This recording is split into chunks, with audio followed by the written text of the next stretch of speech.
Salam sejahtera bagi kita sekalian. Marilah sejenak mendengar firman Tuhan yang tertulis dalam Galatia pasal 6 ayat 1. Saudara-saudara, kalaupun seorang kedapatan melakukan suatu pelanggaran, maka kamu yang rohani harus memimpin orang itu ke jalan yang benar dalam roh lemah lembut, sambil menjaga dirimu sendiri supaya kamu juga jangan kena pencobaan. Demikian pembacaan firman Tuhan. Saudara-saudara yang dikasihi Yesus Kristus, setiap orang pernah memberi teguran kepada orang lain supaya hidupnya lebih baik.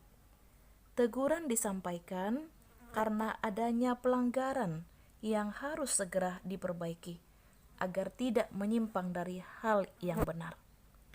Dalam memberi teguran, hendaklah tidak menyampaikan dengan penuh kemarahan atau emosional, atau melontarkan kata-kata kasar kepada mereka.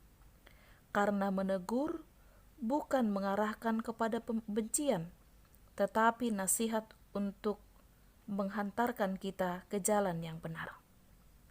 Dalam nas hari ini, Paulus menasihatkan kepada jemaat di Galatia agar berani menyatakan kesalahan dalam upaya memperbaiki perilaku sesuai dengan jalan yang benar. Keberanian menegur orang lain yang dilakukan dengan tulus adalah karya Roh Kudus atas diri orang beriman kepada Yesus Kristus. Roh Kudus tidak membuat kita menjadi hakim yang menuding kesalahan orang lain. Karena itu, bila seseorang menyampaikan teguran dan memimpin orang lain ke jalan yang benar, biarlah dengan penuh kasih dan niat yang baik. Jika teguran itu disampaikan sekedar untuk meluapkan kesalahan kepada orang lain dengan maksud untuk memberi hukuman, itu adalah suatu hal yang salah. Teguran yang didasari iman akan muncul dengan lemah lembut, sehingga membuat sesama tergugah untuk memperbaiki kesalahannya. Orang yang jatuh butuh pemulihan. Saudara-saudara, memimpin orang lain ke jalan yang benar, tentulah kita terlebih dahulu harus hidup di jalan yang benar. Tidak mungkin menuntun orang lain ke jalan yang benar jika kita pun tidak hidup di jalan yang benar itu. Kita yang memimpin orang lain ke jalan yang benar harus menjaga diri kita agar tidak jatuh ke dalam pencobaan. Saudara-saudara, manakah yang sering kita lakukan ketika ada orang yang jatuh ke dalam dosa? Apakah kita orang yang menyalahkan atau mencemooh, atau menjadi orang yang menolong?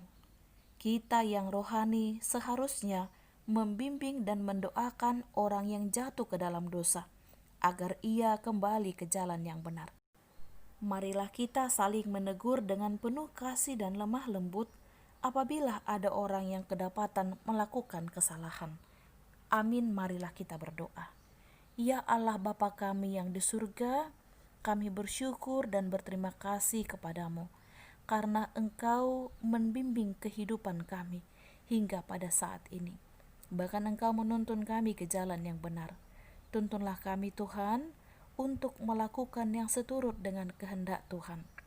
Firman-Mu mengajar kami pada saat ini, agar membawa saudara-saudara kami ke jalan yang benar, dengan penuh cinta dan penuh kasih. Allah Bapa kami yang di surga, hari ini kami akan melakukan aktivitas kami. Kiranya Engkau memimpin kami untuk melakukan segala sesuatu yang baik, yang berkenan di hadapan Tuhan. Bimbinglah Tuhan semua jemaat-Mu, dari anak-anak hingga orang dewasa dan orang-orang yang sudah lanjut usia, di dalam pemeliharaan tangan Tuhan. Terpujilah Engkau Bapa, di dalam nama Tuhan Yesus kami berdoa. Amin. Selamat pagi, selamat beraktivitas. Kiranya Tuhan Allah memberkati kita. Shalom.